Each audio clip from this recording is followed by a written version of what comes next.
અહીંયા દેખજો 4096 4000 કેટલા 96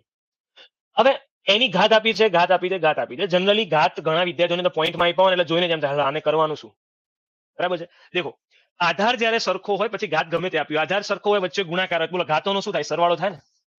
તો 4096 બોલો ઘાતોનો સરવાળો 0.11 વત્તા 0.07 વત્તા 0.07 0.07 ને 7 એટલે 0.14 અને 0.11 એટલે શું થાય 0.25 થાય કે નહીં 0.25 સહી પકડે હે ચાલો હવે 0.25 એટલે 0.25 એટલે શું લખાય ભાઈ 1/4 હોય તો 0.25 થાય કે નહીં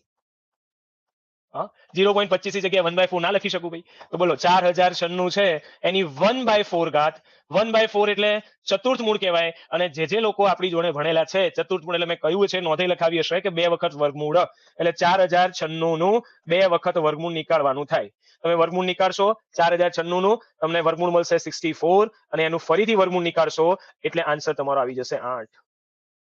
બરાબર આન્સર શું આવી જશે ઓપ્શન નંબર સી 8